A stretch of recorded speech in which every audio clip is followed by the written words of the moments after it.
हमारी कहानी के मुअज़्ज़ज़ नाज़रीन अस्सलाम वालेकुम। एक छोटे से गांव में हरे भरे खेतों और ऊंचे दरख्तों के दरमियान बसेरा एक चालाक कौवा रहता था। गर्मी का एक गर्म दिन जब चिलचिलाती धूप जमीन पर ढल रही थी, कौवा पानी की तलाश में उड़ गया। इसकी चोंच खुश्क थी और उसका गला ऐसा लगा जैसे रेत से भर गया हो। कौवा आसमान पर चढ़ गया, इस उम्मीद में कि कोई ठंडा तालाब और बहता हुआ दरिया मिले जहां वो अपनी प्यास बुझा सके। लेकिन जो वो वसी खेतों पर उड़ता गया, इसकी उम्मीदें खत्म होने लगीं। कहीं पानी का नाम व निशान नहीं था। कौवे के पंख भारी हो गए और उसे कमजोरी महसूस हुई। अभी जब कौवा हार मानने ही वाला था कि उसने फासले पर एक छोटा सा गांव देखा। नई उम्मीद के साथ उसने अपने परों को लहराया और उसकी तरफ बढ़ा।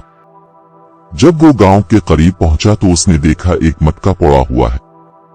एक मुस्कुराहट कौवे की चोंच को पार कर गई, क्योंकि उसे एहसास हुआ कि उसकी पानी की तलाश आखिरकार खत्म हो सकती है।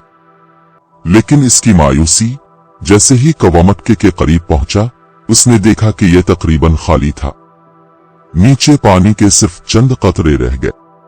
कौवे का दिल डूब गया। इसके पंख झड़ गए और वो सोचने लगा कि अब वो अपनी प्यास कैसे बुझाएगा। लेकिन कौवा आसानी से हार मानने वाला नहीं था। वो जानता था कि उसे कोई हल सोचना है। उसने इर्द गिर्द नजर दौड़ाई तो उसे करीब ही छोटे पत्थरों का ढेर पड़ा नजर आया। इसके होशियार जहन में एक ख्याल ने जन्म लिया। उसने पानी की सतह को ऊपर लाने के लिए इन पत्थरों को इस्तेमाल करने का फैसला किया ताकि वो इस तक पहुंच सके। कौवे ने अपनी तेज चोंच से एक पत्थर उठाया और मटके में गिरा दिया। उसने देखा कि यह पानी में छिड़कता है, जिसकी वजह से यह थोड़ा सा ऊपर होता है। कौवे की आंखें जोश से चमक उठीं। वो जानता था कि ऐसा करने से पानी ऊपर आएगा। हमारी कहानी के मुअज़्ज़ज़ नाज़रीन, कौवे ने जल्दी से एक और पत्थर उठाया और मटके में गिरा दिया। पानी की सतह कुछ ज्यादा बढ़ गई। उसने ये अमल बार बार दोहराया और मटके में पत्थर के बाद पत्थर गिराया। हर पत्थर के साथ पानी की सतह बुलंद से बुलंद होती गई।